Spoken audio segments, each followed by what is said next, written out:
Page 63, cows and grass, a partnership. Cows have evolved over millions of years to eat grass. It's not a one-sided deal. At the same time, grass has evolved over millions of years to be eaten by cows. This partnership is one of nature's wonders. When a cow eats grass, it doesn't kill the plant. Grass has evolved so that they can survive being eaten very well, as long as the cows give them a chance to recover. In return for being chewed on, the plant helps from the cow. The cow protects the grass habitat by eating young trees and shrubs that might compete with grasses. The animal also spreads grass seed, plants it with its hooves, and then fertilizes it with its manure.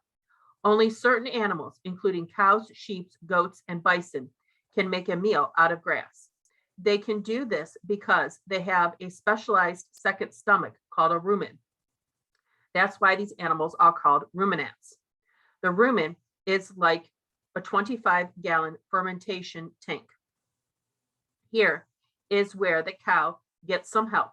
Inside the tank lives a type of bacteria that dines on grass.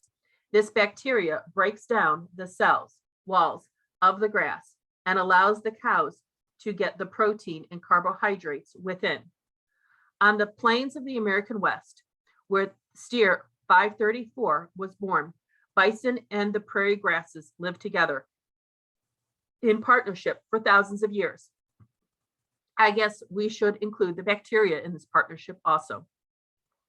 It was a natural solar-powered loop. The plants used the sun's energy to make food. The bison, with the help of bacteria, ate the grass and in return planted it, fertilized it, and defended its territory. It was a successful ecological system. A rumen has evolved into the perfect organ for digesting grass, but it is not good at digesting corn. So then why is steer number 534 forced to eat corn instead of grass? The answer is one word: speed. Cattle raised on grass simply take longer to grow than cattle raised on corn. In my grandfather's time, cows were 4 or 5 years old to slaughter, Richard Breyer explained. In the 50s, when my father was a rancher, it was 2 or 3 years old. Now we get them at 14 to 16 months. What gets the steer from 80 to 1,100 pounds in 14 months is a tremendous amount of corn, food supplements, and drugs. Fast food indeed. Turn to page 71.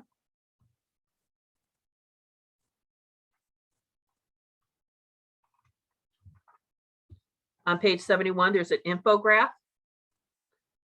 Is corn-fed beef healthy? Advertisers use the phrase corn-fed as though it is something old-fashioned and good, yet it is nearly very old, nor very good, nor for the cows and not for us. It is true that cattle-fed corn gets fat quickly. Also, their meat becomes marbled. That's what it's called when veins of white fat run through the red meat. Marbled meat is tasty and considered high quality by government grade systems. Yet this corn-fed meat is actually less healthy for us. Corn-fed beef contains more saturated fat than the meat of grass-fed animals. Too much saturated fat has been linked to heart disease and other health problems. Corn-fed beef also has less of the kind of fat that are healthy for us, a kind called omega-3 fatty acids. That is the same kind of good fat found in salmon and other fish. The higher ratio of omega-6 to omega-3, the less healthy for the meat. Grass-fed beef generally has lower amounts of bad fat and higher good fats. Just as it is not healthy for cattle to eat corn, it's not healthy for us to eat corn-fed cattle. Turn to page 229.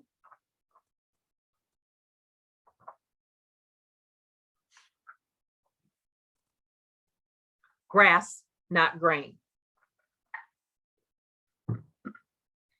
I had pretty much the same meal every time before the list of ingredients looked the same.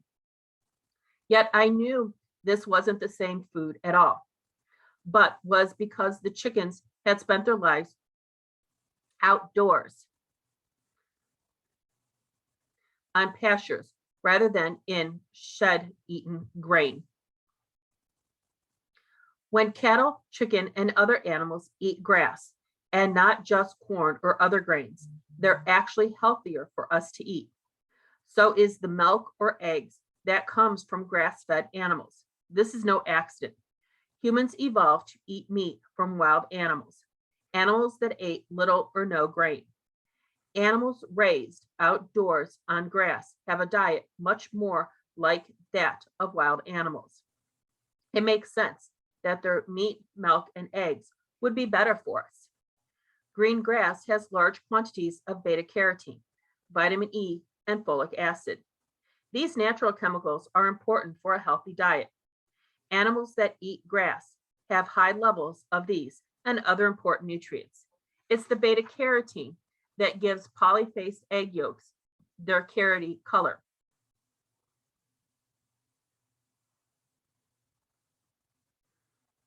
Animals raised in pastures have less fat than grain-fed animals. Part of this is because pasture-fed animals get exercise. Not only that, but the kind of fats that pastured animals are the ones that are the healthier for us to eat. For example, they have higher levels of polyunsaturated fats instead of monounsaturated fats. They also contain more omega-3. These are essential fatty acids, and they are very important for human health. Among other things, omega-3s are important for the growth of brain cells and other neurons. Omega-6 is another fatty acid essential to humans. Our bodies need both of these, and they need them in the right balance.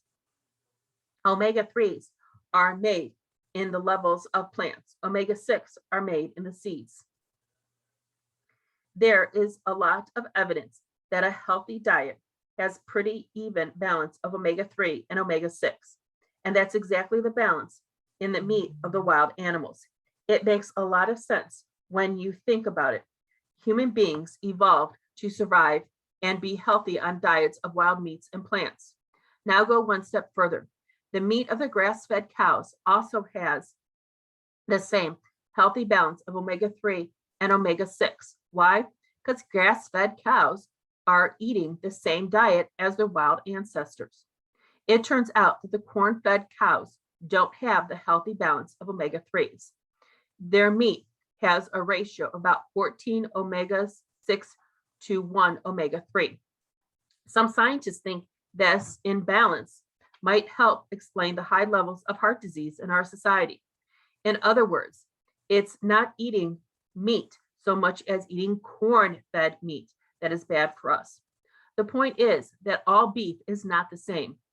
All salmon is not the same. All eggs are not created equal. The type of animal you eat may matter less than what the animal you're eating has itself eaten. Once shoppers know this, they begin to look at food costs differently. Polly Farms eggs at $2.20 a dozen might be a better deal than the supermarket eggs at 79 cents a dozen. Polyphase grain-fed chicken produce eggs with more omega-3, beta carotene, and vitamin E. And they do it in a way that's better for the environment. Doesn't that sound like a bargain? Go back over to page 230. Look at the gray box that says corn-fed fish. Doctors often suggest eating fish like salmon to make sure we get enough omega-3 fatty acids. Wild salmons have high levels of omega-3 fatty acids because they eat other fish that have eaten algae and plankton. Think of the algae and plankton as the grass of the sea.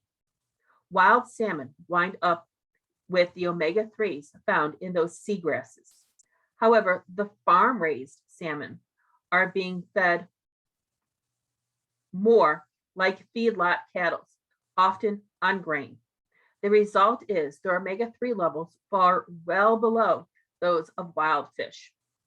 So farm-raised, corn-fed salmon might actually be less healthy for us than grass-fed beef, which has high levels of omega-3s.